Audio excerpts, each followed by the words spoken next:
PSG Fan TV, salut à tous et bienvenue dans cette nouvelle édition de l'After Game. Très spécial parce que nous avons un invité de renom, Abou, chroniqueur PSG, équipe de France. Comment vas-tu, Abou? Bonjour à tous, salut à tous. Écoute, ça va bien et c'est un honneur pour moi d'être avec vous. Ah, ça fait plaisir en plus d'avoir Abou, hein. Ça fait longtemps qu'on en parlait. Et on suit tes débriefs. C'est ça. Et en plus, on est plutôt content de te recevoir, hein. Franchement, c'est cool. Et on te suit pas mal, comme disait Young Steph. Grand plaisir en tout cas. Grand plaisir. Plaisir partagé. D'accord, et bien évidemment, nous allons parler football et sans plus attendre, cette finale de Ligue des Champions d'hier soir, comment l'avez-vous vécu? Écoute, une finale de Ligue des Champions sans le Paris Saint-Germain, donc comment on l'a vécu, plus ou moins bien. Même si j'aurais préféré voir Liverpool gagner cette Ligue des Champions, car ils ont fait vraiment un parcours extraordinaire dans cette Ligue des Champions. Mais bon, l'ogre madrilène l'a remporté. Alors, écoute, 3e Ligue des Champions consécutive, 13e Ligue des Champions à leur effectif, dans leur palmarès plutôt. Qu'est-ce que tu veux dire sur le Real? C'est la meilleure équipe d'Europe, voilà. Moi, je dirais que l'expérience a parlé aussi. Zizou, meneur d'homme, fin tacticien, donc ouais. L'entrée de Bale, elle était pas mal aussi. Donc... Karius, il a parlé aussi un peu ou... Comment? Karius. Ah, Karius, il est trop mauvais. C'est normal qu'il soit pas dans le groupe des 23 avec l'Allemagne. C'est normal. C'est complètement mauvais. Faute de main, jeu au pied pourri. Il y a eu 2 offrandes quand même. Ouais, pour une finale, franchement, c'est trop. C'est vraiment une faute professionnelle en tant que gardien. Deux fautes professionnelles. C'est totalement une faute. Il est passé à côté de son match, il a plombé son équipe et pourtant, ils avaient bien commencé pourtant. Mais quand tu ajoutes la blessure de Salah, qui normalement d'ailleurs devrait pas faire la Coupe du Monde aux dernières nouvelles. Donc c'est un peu triste, ouais. Et apparemment c'est une luxation de l'épaule pour 6 mois. C'est confirmé? Pour l'instant c'est pas confirmé, c'est des rumeurs, mais c'est la BBC qui le raconte en Angleterre. J'ai vu ça hier soir. Donc, après, j'ai vu aussi ce matin que ce serait qu'une entorse à l'épaule. D'accord. Franchement, je serais rassuré. J'espère voir Salah à la Coupe du Monde. Franchement, c'est dommage. Le peuple égyptien compte sur lui. L'Égypte en a vraiment besoin. Ce serait trop dommage. Franchement, ça serait dommage. D'accord. Eh bien, nous allons transiter vers le Paris Saint-Germain, évidemment. Yes. Cette fameuse saison, édition 2017-2018. Quels sont les enseignements de cette saison? Écoute, on a vu une saison qui avait bien commencé. Je dirais jusqu'à janvier, février. Et puis après, il y a eu cette Ligue des Champions qui est arrivée, les matchs couperés. Et puis, on n'a pas répondu présent le 6 mars. Et après, on a des joueurs qui sont rentrés dans une phase de gestion pour cette Coupe du Monde qui arrive. Donc, le 8 mars. Ouais, en gros, on est monté pour redescendre. Tu vois. D'accord. Relou. Et après, de façon générale, si on oublie quand même cette Ligue des Champions qui reste un peu, ça reste dans les pensées. Enfin voilà, c'était notre objectif. L'équipe de direction a dit que c'était notre objectif de remporter cette Ligue des Champions, voire aller le plus loin possible, au moins les demi. Mais à côté de ça, on domine cette Ligue 1 haut la main. C'est vrai. Les coupes, on est le seul club à la jouer à fond, voire Monaco. Et au bout de la 30e journée, on est quand même à 17 points du Dauphin. Enfin, le Dauphin est à 17 points de nous. Ouais, de nous, de différence. Donc, ils ont fait leur boulot. Ils ont fait leur boulot. Après, ce qui pose problème dans cette équipe, c'est la mentalité de cette équipe. C'est l'attitude. C'est l'état d'esprit sur le terrain. C'est ça. Sur les derniers mois, mars, avril, mai, on n'a pas vu des mecs conquérants, on n'a pas vu des... Bon, même si, il y avait ce matelas de points d'avance, mais quand même, Donc, malgré que les titres ont été gagnés, peut-être que finalement, c'est l'identité de jeu qui déplaît au Paris Saint-Germain. Parce que, très bien, il faut gagner cette Ligue des Champions. On attend de cette équipe de gagner tous les titres nationaux. Mais à titre personnel, je pense, moi, ce qui m'a déçu, c'est plus le jeu. Le jeu du Paris Saint-Germain, quand ça comptait vraiment. quand il y avait de l'adversité C'était, ouais. en face, On n'a pas su élever notre niveau de jeu. Bah ça, C'est vrai. tu le rencontres qu'en Ligue des Champions, comme je te Ou l'ai dit. parfois en Ligue 1 face à Lyon. Bah, Face à oui, Marseille, au match Aja. aller. Voilà. peut-être, Ça parce marche, que ça après, marche. il y a des faits de jeu contre Marseille. T'as quand même Neymar qui est expulsé. Après, ce coup franc, franchement, le coup franc de Cavani, il vient nous sauver ce match. Mais par exemple aussi la défaite contre Strasbourg, où normalement on n'avait aucune défaite avant celle-là. Voilà, à un bout d'un moment, oui, à force de gagner, tu retombes sur tes travers, tu fais plus attention, tu t'es moins concentré. Et après, c'est cette mentalité qui manquait.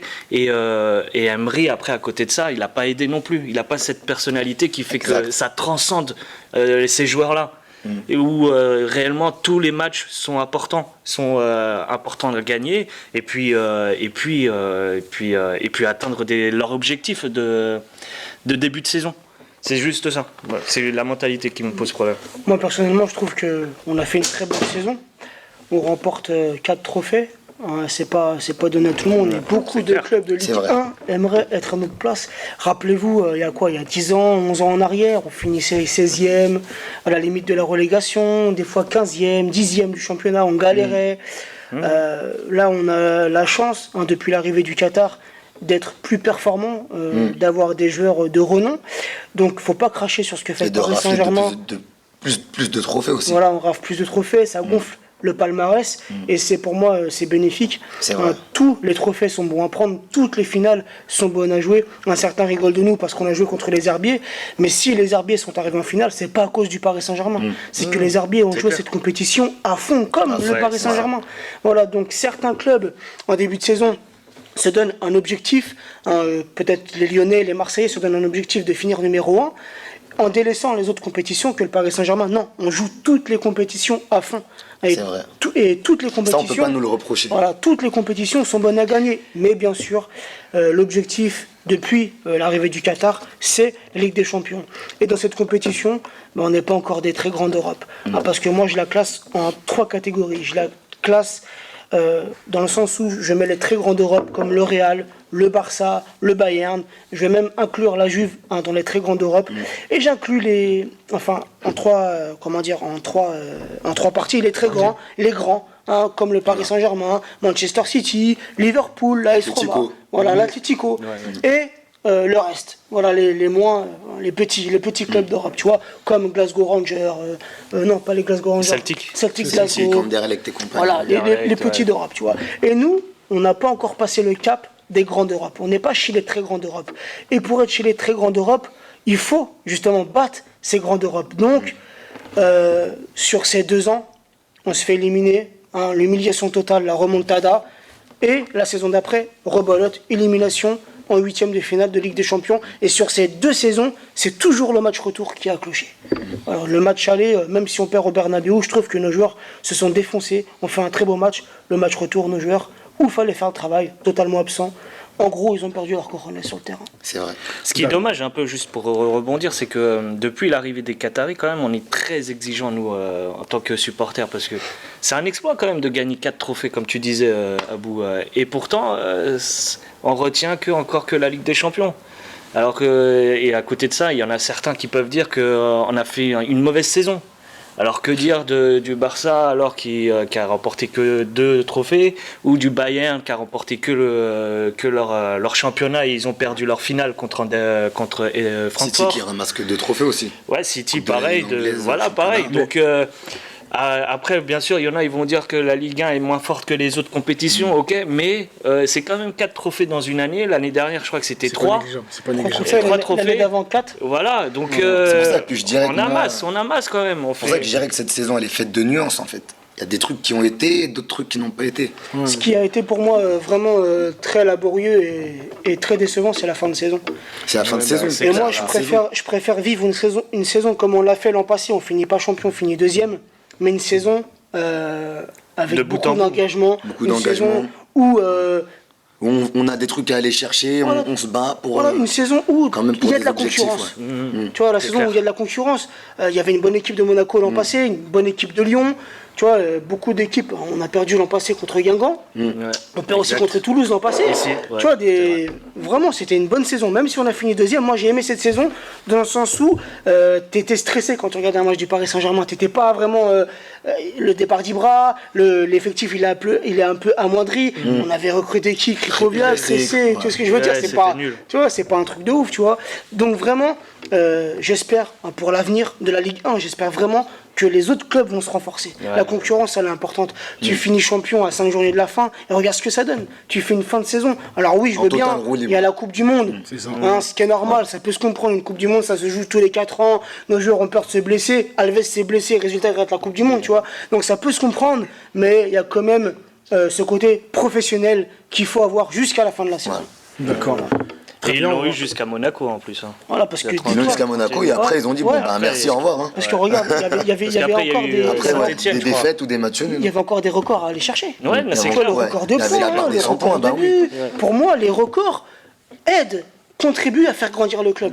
Alors certains ne sont pas d'accord, ils disent les records, on s'en fout. On a les 4 trophées, on est déjà champion en 5 journées, on s'en tape. Moi je suis pas d'accord. Les records, ça contribue à faire grandir le club.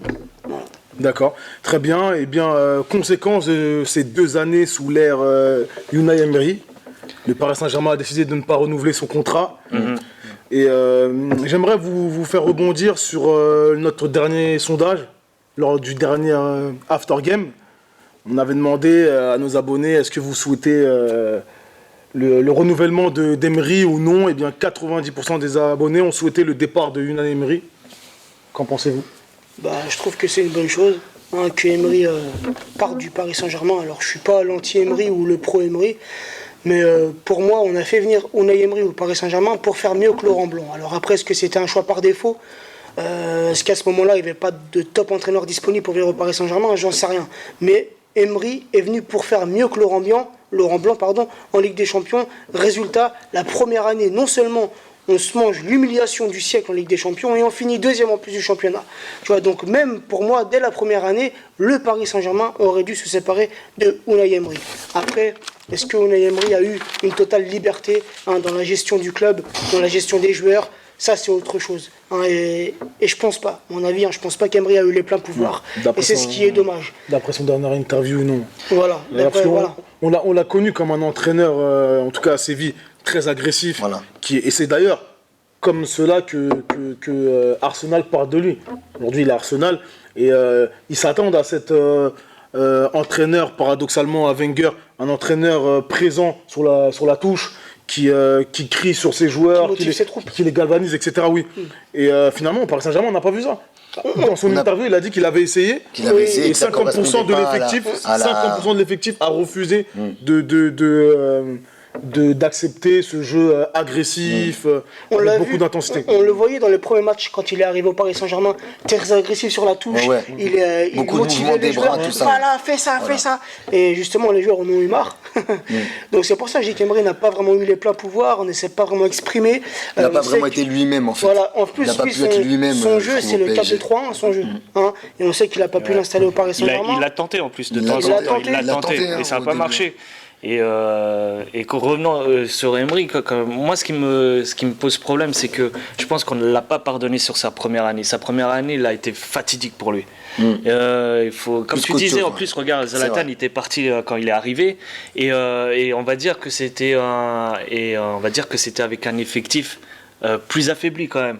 Zlatan, il prenait vraiment c'était le leadership. C'était lui qui dictait le tempo, c'est lui qui organisait son équipe un petit peu. C'est lui qui replaçait les joueurs. Qui replaçait les joueurs. Donc quand tu perds un mec comme celui-là, forcément t'affaiblis ton effectif. Et ça se remarque dès le début du championnat, si vous vous en souvenez. La première partie, on perd contre Monaco, on perd contre le Toulouse. Le premier match à Bastia, où c'est qu'il y a eu le truc sur Lucas, là, je crois qu'on gagne plus 1-0 ce match-là. Donc déjà, tu te dis... C'était très limite. Et si on se rappelle bien, toute la saison dernière, on n'a jamais atteint la première place.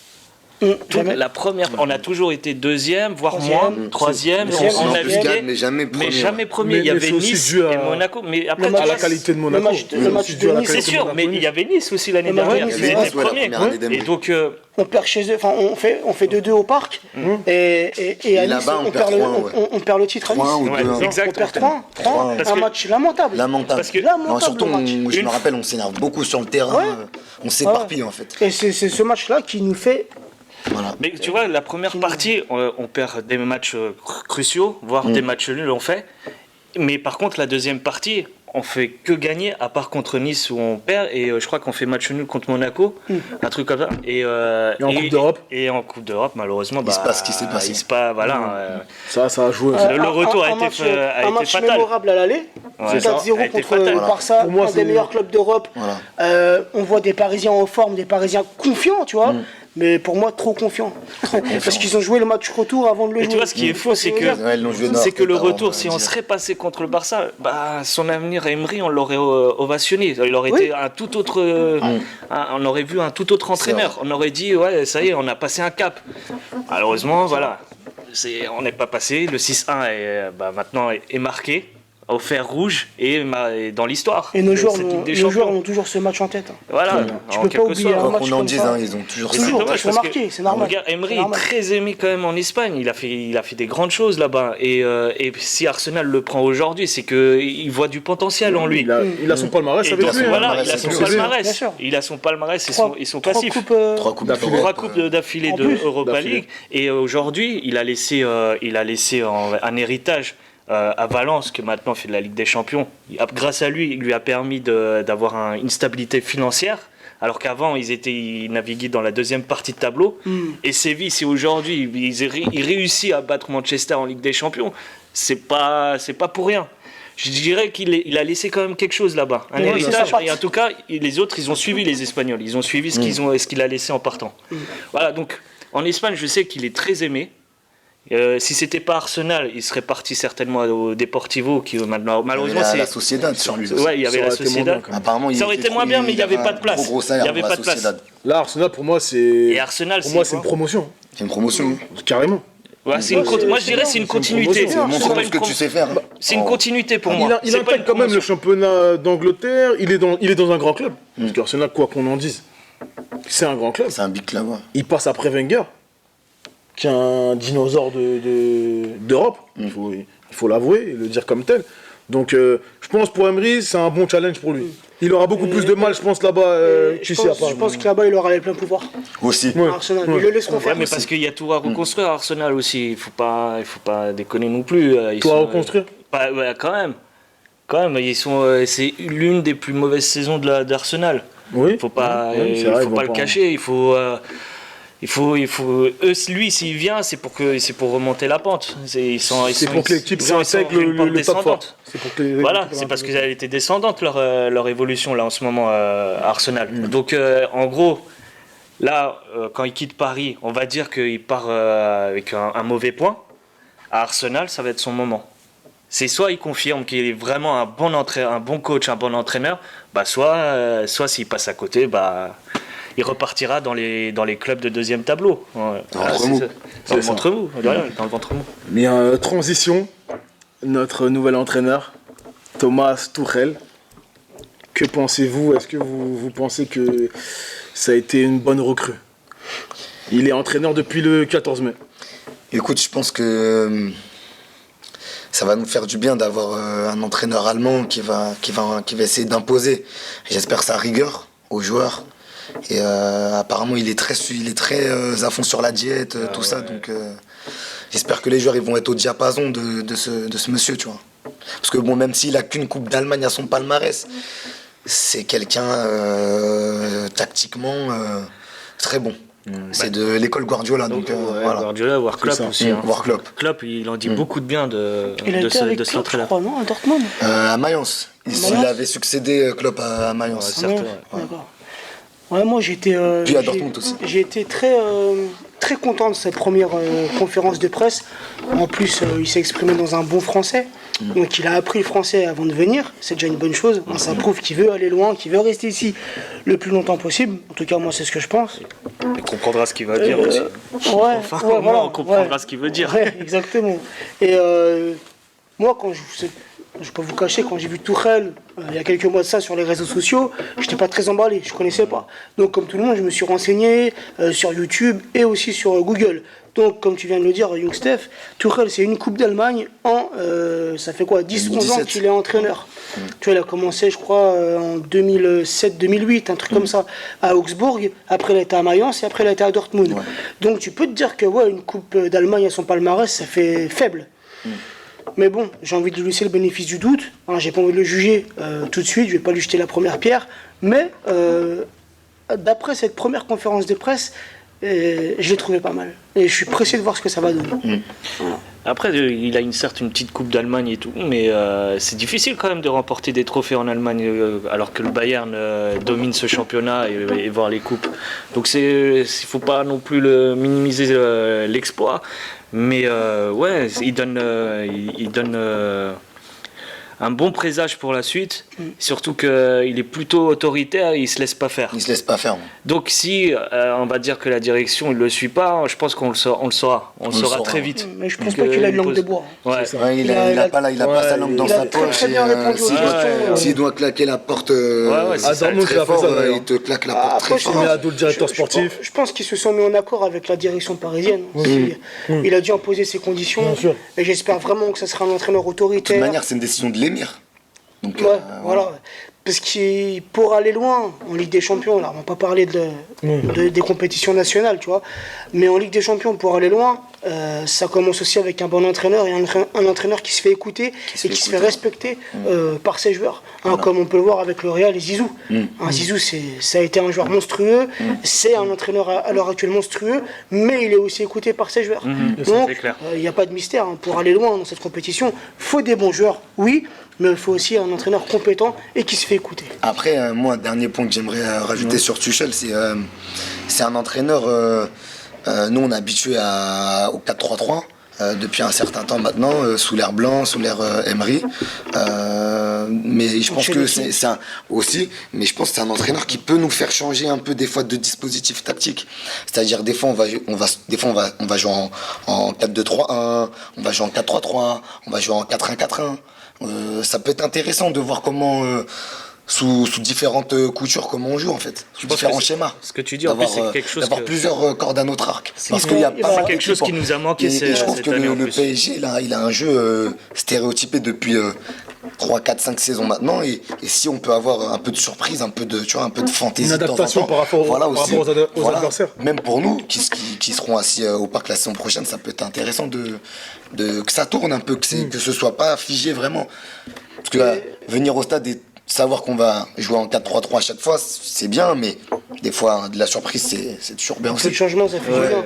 Et j'espère aussi, j'en parlais tout à l'heure avec Byron en off, tu vois, dans le sens où c'est bien d'avoir des stars au Paris Saint-Germain, des Neymar, des Mbappé et tout, mais on m'a dit que Tuchel faisait confiance à la jeunesse. Ouais. Donc j'espère vraiment des joueurs comme Wea, qui a eu quelques temps de jeu ces derniers matchs, Nkunku, qui a été lancé par Emery, Kipembe, je pense qu'il va tôt ou tard avoir cette place de titulaire, il va s'imposer, et il le mérite largement.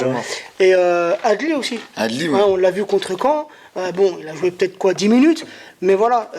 Même le petit Nsoki aussi, qui avait joué rapidement la Coupe de France ou Coupe de Ligue, il était rentré. C'est bien beau, comme je le disais, d'avoir des grands joueurs, des grands noms, mais il faut faire confiance aux jeunes du centre de formation, car eux, ils ont le véritable amour du club. Et d'ailleurs, d'après le journal Le Parisien, Tuchel, il ne ferait confiance à aucun des latéraux. Ouais, il est convaincu par aucun latéraux. J'ai vu cet article. Alves, Meunier. Mais le problème, c'est qu'il ne pourra pas recruter 4 latéraux. Non. Ouais, mais il pourra pas, mais il pourra. En tout cas, il y aura les titulaires. Le plus important, c'est au poste de latéral gauche. Le plus urgent, oui. Kurzawa, et Berchiche. D'après moi, les infos que j'ai eues, Kurzawa, il va partir. Et je l'espère fortement. Après, Berchiche, on peut le laisser dans un rôle de second, dans un rôle de remplaçant. Car Berchiche, franchement, il n'a pas fait une saison dégueulasse. Hein, Kurzawa, lui, a fait une saison dégueulasse, complètement à la ramasse. Première partie de saison, c'était correct, surtout en Ligue des Champions. Oui, avec ce retourné. Puis il a mis quoi le soir où vous m'avez interviewé, là, il avait mis un triplé en Ligue des Champions. Ouais, mais en dehors de ça, il a fait même le signe chute comme ça. La chute, après, on l'a plus vu. Tu vois ce que je veux dire? C'est vrai que. Après, il ne faut pas oublier l'égalisation contre l'OL aussi. Sa reprise de volée en lucarne Ouais, qu'il aussi, avait fait. c'est vrai. Bah, il fait des petits trucs, mais après, c'est le problème de Il est pas Kurzawa, c'est constant. qu'il n'est pas constant. Il est pas Je te constant. suis. Il n'est Ouais, pas constant. Il y a un problème de placement aussi. Et quand on parle de joueurs non constants, on pense aussi à Di Maria. Hein, tu peux pas te permettre de continuer comme ça. Hein, si tu veux que le club progresse, si tu veux que le club évolue, tu ne peux pas continuer avec des joueurs qui sont inconstants. Tu peux être comme l'a été Mbappé, peut-être des fois dans l'année, quelques matchs où tu es dans le mou, ça peut se comprendre. Hein, les joueurs, même des Ronaldo, des Messi, Ronaldo on l'a vu hier en finale, finale, il était hein, pas- les joueurs ont des moments d'absence dans les matchs. Et c'est normal, c'est des êtres humains avant tout. Mais d'être non constant pendant 6 mois, tu vois puis ce que je veux hop, dire, je reviens, et puis du voilà. jour au lendemain, tu exploses et tu fais montrer ton vrai visage. Non, on peut pas avancer avec des joueurs comme ça. Et moi, Kurzawa, je le mets dans cette tranche de joueurs. Moi, Des pour joueurs qui revenir sont vite inconstants. fait sur Tourelle, c'est que ce qui est bien en lui, c'est que dès qu'il est arrivé, il a pointé du doigt là où il fallait traiter d'urgence. Tu vois, par exemple, le premier truc qu'il a fait, c'est le cas Neymar. Neymar, Ouais, il l'a on a entendu, rencontré. voilà, il l'a rencontré tout de suite après. Il y a eu cette histoire de ces rumeurs de départ. Enfin voilà, c'était très, très compliqué. De toute façon, tout le long de l'année, on a eu tout le temps ces rumeurs-là. Et On les aura encore et encore. le plus gros défi un des plus gros défis qu'il a eu à faire là en début de saison, là, enfin même pas début de saison. C'était là, de le consulter. l'Inter, on va arrivait, dire, on on a arrivait à consulter, de arrivé, savoir un peu, c'est de convaincre Neymar de son système de jeu. Tu vois, le fait que voilà,